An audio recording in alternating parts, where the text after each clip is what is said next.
Sebelum manusia diciptakan, bumi telah dihuni oleh bangsa jin. Allah memberikan mereka kebebasan untuk hidup, berkembang dan beribadah kepadanya. Namun seiring berjalannya waktu, banyak di antara mereka yang mulai berbuat kerusakan. Mereka saling berperang, menumpahkan darah dan melanggar aturan Allah. Kezaliman merajalela dan bumi yang dahulu damai berubah menjadi tempat penuh kehancuran. Di tengah kaum jin yang penuh dengan keburukan itu, ada satu makhluk yang berbeda, namanya Azazil. Ia berasal dari golongan jin, namun memiliki sifat yang berbeda dengan kaumnya. Sejak awal ia menjauhi kebiasaan buruk kaumnya. Ia banyak menghabiskan waktunya di tempat-tempat sunyi untuk beribadah, merendahkan diri di hadapan Allah dan menjauhi fitnah dunia.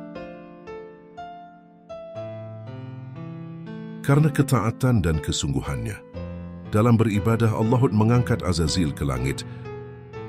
Namun ia tidak langsung mencapai tingkatan tertinggi, melainkan naik secara bertahap. Langit pertama, Azazil mulai menyaksikan keagungan alam langit. Ia melihat para malaikat yang senantiasa bertasbih tanpa henti. Langit kedua, ketiga, hingga langit keenam, Azazil terus naik, menyaksikan berbagai keajaiban ciptaan Allah yang belum pernah dilihatnya. Langit ketujuh, ia mencapai tempat yang paling mulia, di mana ia bisa melihat tanda-tanda kebesaran Allah lebih dekat. Di setiap tingkatan langit, Azazil semakin mengagumi kemuliaan Allah dan semakin kuat dalam beribadah. Ia mulai hidup bersama para malaikat, mengikuti mereka dalam ketaatan. Para malaikat pun menerimanya sebagai bagian dari mereka karena melihat kesungguhannya dalam ibadah. Sedangkan di bumi masih dipenuhi dengan kerusakan yang ditimbulkan oleh jin-jin durhaka. Melihat keadaan yang semakin memburuk, Allah memerintahkan pasukan malaikat untuk turun ke bumi dan menumpas para jin yang durhaka. Azazil dipilih sebagai pemimpin pasukan ini. Bersama pasukan malaikat, Azazil turun ke bumi untuk menjalankan perintah Allah. Terjadilah pertempuran besar antara pasukan langit yang dipimpin Azazil melawan jin-jin fasik. Perang berlangsung sengit, namun dengan pertolongan Allah, pasukan Azazil berhasil mengalahkan mereka. Sebagian besar jin yang durhaka dibinasakan, sementara sebagian lainnya melarikan diri dan bersembunyi. Di dasar lautan, hutan-hutan lebat, dan gua-gua yang gelap, Allah membiarkan mereka hidup sebagai bagian dari ujian di masa yang akan datang. Setelah tugasnya selesai, Azazil dan pasukan malaikat kembali ke langit, membawa kemenangan besar. Penduduk langit dan para malaikat menyaksikan keberanian dan ketaatan Azazil. Mereka pun mulai mengaguminya. Azazil menjadi makhluk yang sangat dihormati di antara para malaikat. Para malaikat memuji ketakwaannya, keberaniannya dan kesungguhannya dalam menjalankan perintah Allah. Mereka melihatnya sebagai makhluk yang paling mulia di antara jin, bahkan sejajar dengan malaikat, dalam ketakwaan dan ibadah, namun tanpa disadari. Dalam hati Azazil mulai tumbuh rasa bangga dan ujub. Ia merasa bahwa dirinya adalah makhluk yang paling taat. Ia berpikir bahwa dialah yang paling layak menjadi kekasih Allah, makhluk paling dicintainya. Tetapi Azazil belum mengetahui bahwa ujian yang sesungguhnya belum dimulai. Ia belum tahu bahwa Allah akan menciptakan makhluk lain yang akan mengubah segalanya.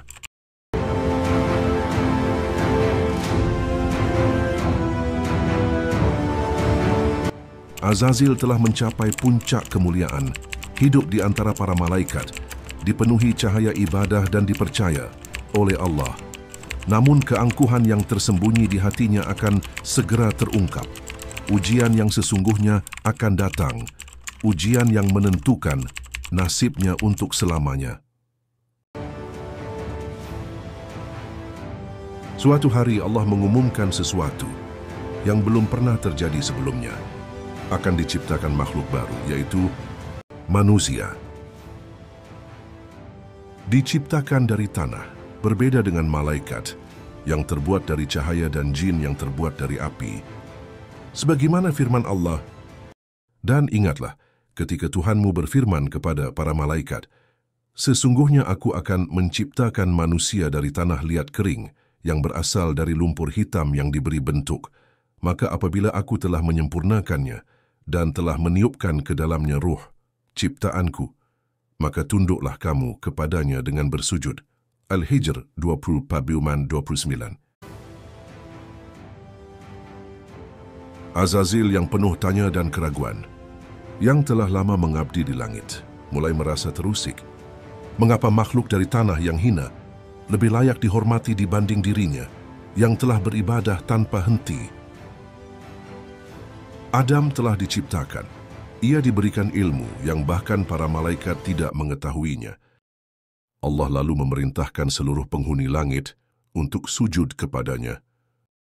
Dan ingatlah ketika kami berfirman kepada para malaikat, "Sujudlah kamu kepada Adam," maka mereka pun bersujud, kecuali iblis. Ia enggan dan takabur, dan ia termasuk golongan yang kafir. Al-Baqarah 34. Tanpa ragu para malaikat tunduk. Mereka sujud bukan untuk menyembah Adam, tetapi sebagai bentuk ketaatan kepada Allah. Namun ada satu makhluk yang tetap berdiri tegak, Azazil. Ia tidak mau merendahkan dirinya. Baginya tanah lebih rendah dari api dan ia lebih mulia daripada Adam. Azazil merasa terhina. Dalam hatinya, ia mulai mempertanyakan keadilan Tuhan. Bagaimana bisa makhluk yang baru saja diciptakan diberi kemuliaan di atas dirinya? Allah berfirman, "Apa yang menghalangimu untuk bersujud ketika aku memerintahkanmu?" Lantas dijawab oleh iblis, "Aku lebih baik darinya. Engkau ciptakan aku dari api, sedangkan dia engkau ciptakan dari tanah."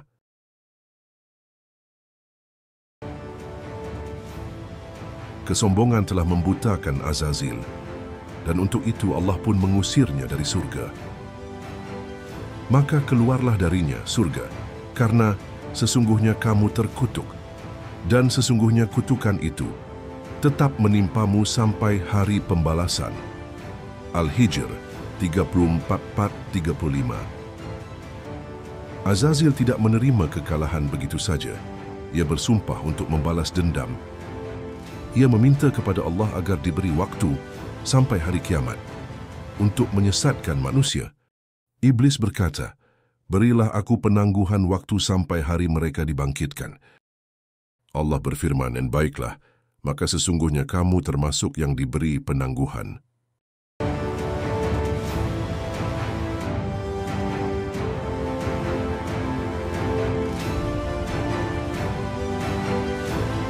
Azazil kini bukan lagi makhluk yang mulia.